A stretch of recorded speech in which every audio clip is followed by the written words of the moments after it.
Hey guys, this is Pedro back with another interview covering VCT Masters Shanghai. For this occasion, I have here with me Trent of G2 Esports, who are coming off of an upper bracket victory over PRX to progress to the upper bracket semifinals of said competition. So, Trent, really appreciate you taking the time. And as I said before in the press conference earlier with the rest of the team, congrats! A great way to continue this team's run in this competition. But yeah, usual question: how are you feeling? We're feeling good. PRX beat us at our first national event or international event, and they picked us this time. So they really wanted to, send us home early again. But we got our revenge. So, me, Jonah, and valyn are all feeling really good, and the rest of the team too, but especially us. As you said, you guys have a particular history with PRX going back to 2022, going into that moment in which, you guys found out your opponent and it was PRX and they selected you guys over in the draw. What was your and the team's initial reactions and yeah, everything else of the like? We were definitely kind of happy that they picked us. We've always wanted our revenge. We always wanted to prove ourselves to, everyone that they're not as good as they are. Everyone thinks they are, and we are we are good. I see all these VLR threads and everyone posting on Twitter like we have no chance, and their whole team is better than our whole team. And at the end of the day, it's Valorant. Like we're a very good team, and we can beat anyone on the stage. So it feels very good to prove everyone wrong. Was there extra motivation for the team given the fact that, as you said, people were not respecting you guys and yeah, everything of the like, and just the fact that you guys were facing off against PRX, which many people looked at as one of the top contenders for the Masters crown.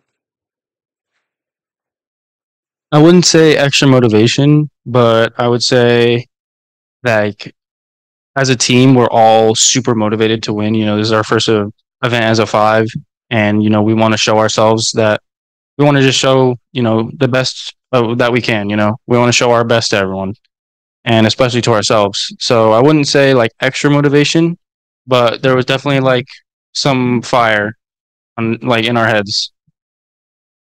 For sure, for sure. And of course, diving in a little bit into the series, of course, losing on the first map, then rebounding in the next two, and then especially in that third one in a big way.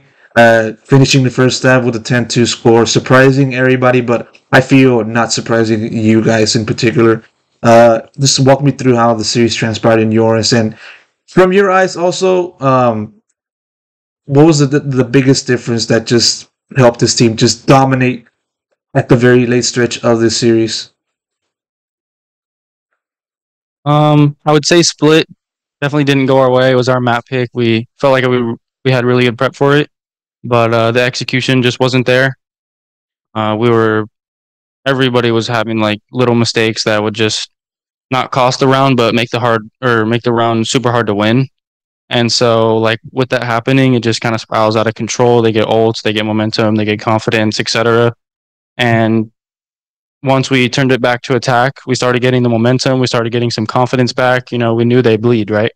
And so on map two and map three, we still had a good game plan for both of those maps and some prep.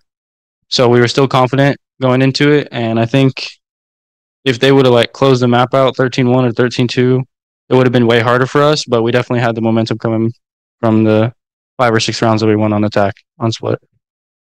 Did you even expect for the team to just play so damn well in the third map? Just dominating in such a fashion like that? I expect that every game. Like that's what we can show, then that's what we got to do every single game, and that's our best right there. Lotus we had some hiccups, but Bind we had like 2 hiccups, so not too big, but that's our best, and that's what we want to show to everyone. And as PRX being the top 3 team in the world right now, if we're doing that to them, then we can do that to anybody. And certainly you guys have had did that.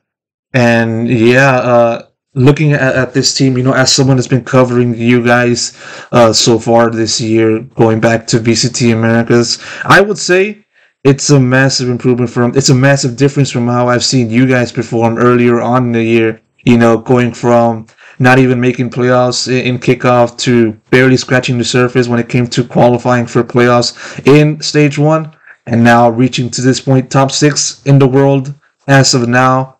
I mean, going from domestic to international, what do you think sparked the change in just the team overall? I think everyone is starting to realize how good we are now.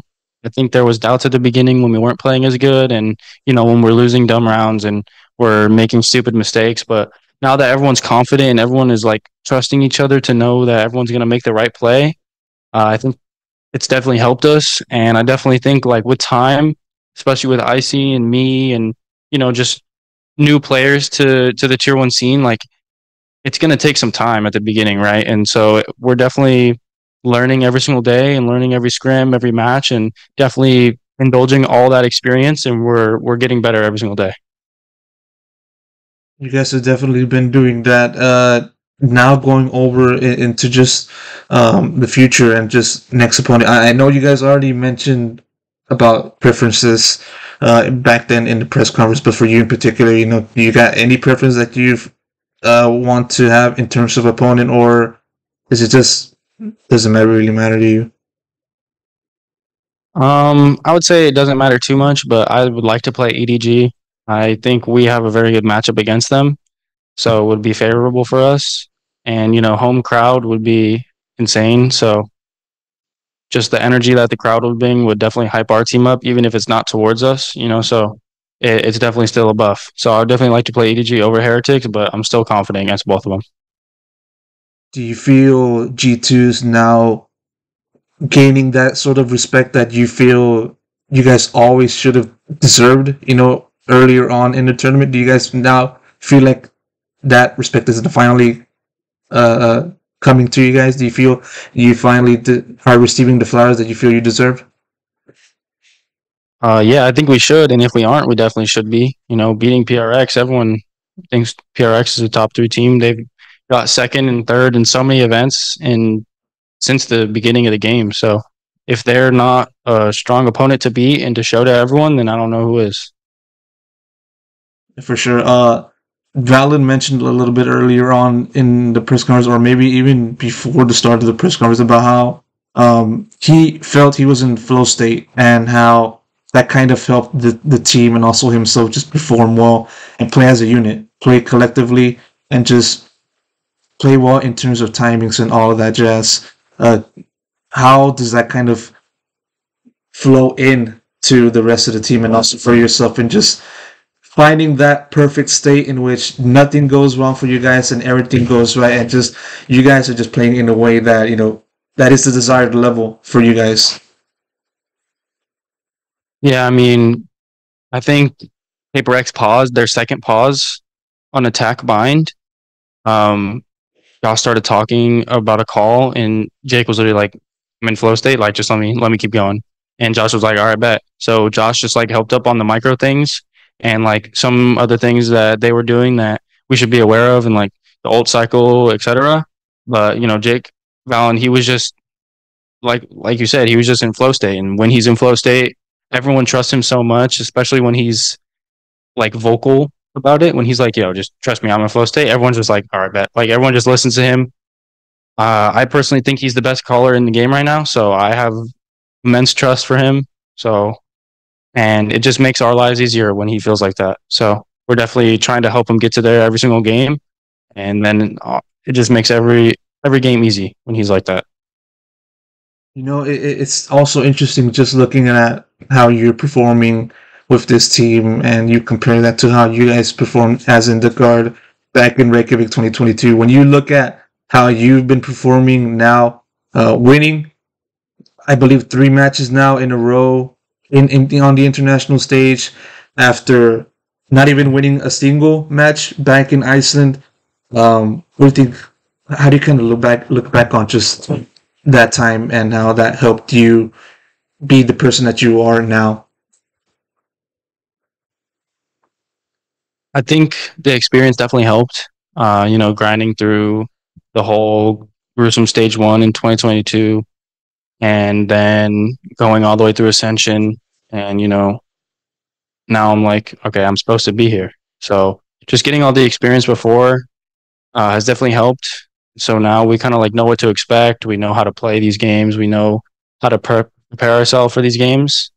So it all just comes down to execution, and we definitely feel way more confident than we did when we were in Iceland. And hopefully this will continue for you guys and all the way through up until the very end. Trent, really appreciate you taking the time. Congrats once again on the W, and best of luck for you and the team in the future, man. Thank you so much.